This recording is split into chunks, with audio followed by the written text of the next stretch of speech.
Well, my video on changing a air cooling fan on a 16.5 horsepower Briggs & Stratton is now a two-part video.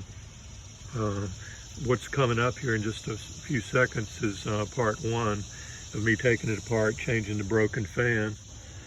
There's the broken fan over there, and now I bought two fans. And in part two, I'm going to show you what I did wrong and why most of the blades are knocked off of the new one. So enjoy part one, and I'll try to put a link in the comments on how to get to part two so you don't make the same mistake I made.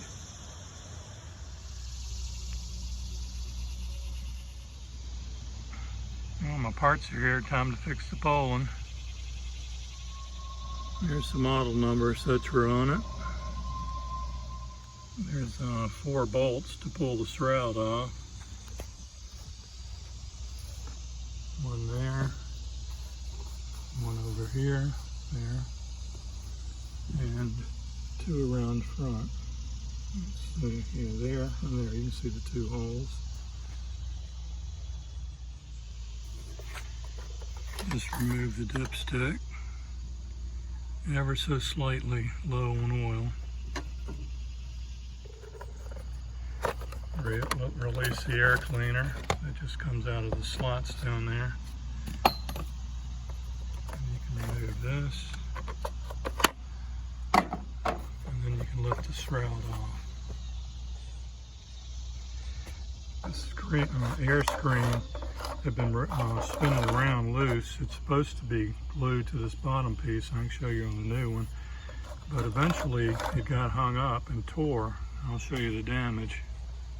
You can see the damage there. The screen eventually tore and got hung up on something under there. When it finally started having troubles, it was dragging and tearing the fan up. You can see more damage there. You can see it actually knocked the whole fan blade off. Then you say, well, that's not that bad, but this is an air-cooled engine. That fan needs to suck in air through the screen, through the fins, and down through the engine. When I first took this thing apart, there were pieces of fins all clogged up down there, and this thing wasn't cooling properly. So let's fix it. Here's the parts you're going to want to get. And there's the part number I ordered. Here's what's in the kit. I ordered this thing about 5 or 6 weeks ago, and the place I ordered it was $27, and I don't know, they said they had 5 or 6 in stock, but it wasn't going to ship prime for like 2 weeks.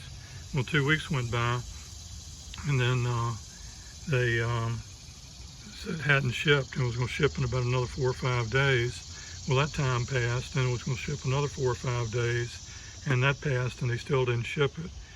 So at that point, I started poking around, and I could find it on Amazon Prime for $32 thereabouts, and be here the next day. So I canceled the other order and ordered it right straight off Prime. The next day by noon it was here. Go figure. Nice breeze, it's like 70 degrees and low humidity. This is the coolest day we've had here since back in June.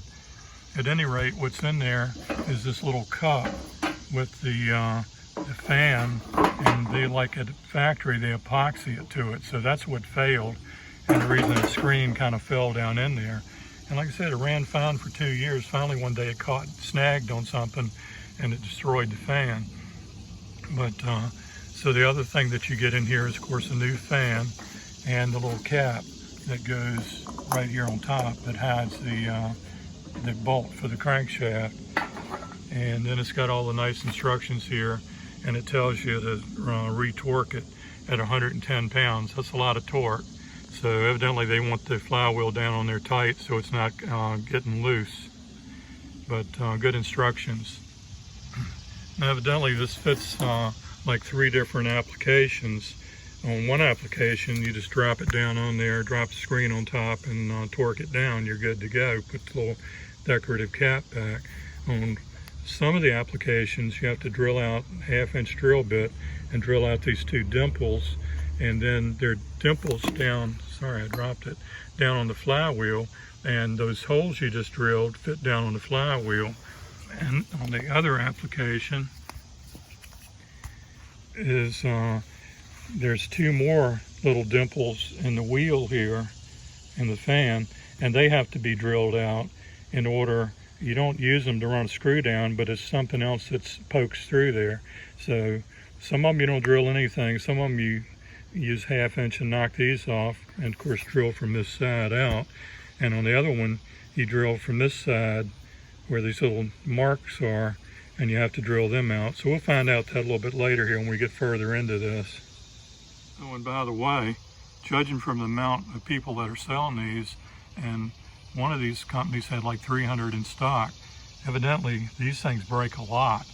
And if you knock those fans off and overheat and cook your engine, then you're going to take a lawn machine here that might be worth $200 or $300 and turn it into a pile of junk if you burn your motor up. So check your fan, make sure there's not debris packed in down on the cylinder when you start it every spring. Make sure it's clear, because if a rodent's built a nest in there, and you also will cook your engine, even though the fan might be spinning just fine. I took a screwdriver and popped a little cover off. Only the cover hadn't been doing too good a job of keeping water out of there. Clean that up a little bit. One thing to note as you take it apart, this little housing here, which is supposed to hang onto the screen cover, when it is bolted down onto here to the crankshaft, it just captures the fan. It doesn't put any pressure on it.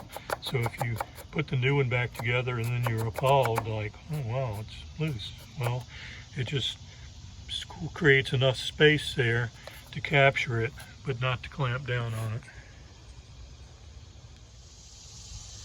All right, time to cheat a little bit and use the electric impact wrench. 15 years ago when I bought that thing, it was like $34. And for taking wheels on and off for cars, if you're doing a brake job or either knocking a nut or bolt off on something like this, it's indispensable to have an impact gun. Now, the one thing you do not want to do is tighten that flywheel back up with an impact wrench or gun, because you can destroy the flywheel doing that. Shaft, it'll pull the shaft and the flywheel down tight, so tight that it'll just split the flywheel wide open, and you'll ruin your flywheel, maybe ruin your crankshaft, and probably ruin your engine.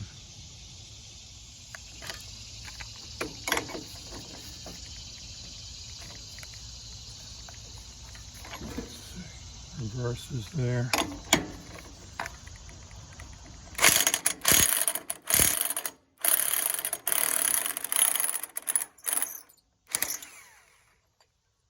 That was even a little tight getting it off with an impact. I would have hated to have broken that loose with a socket and a breaker bar.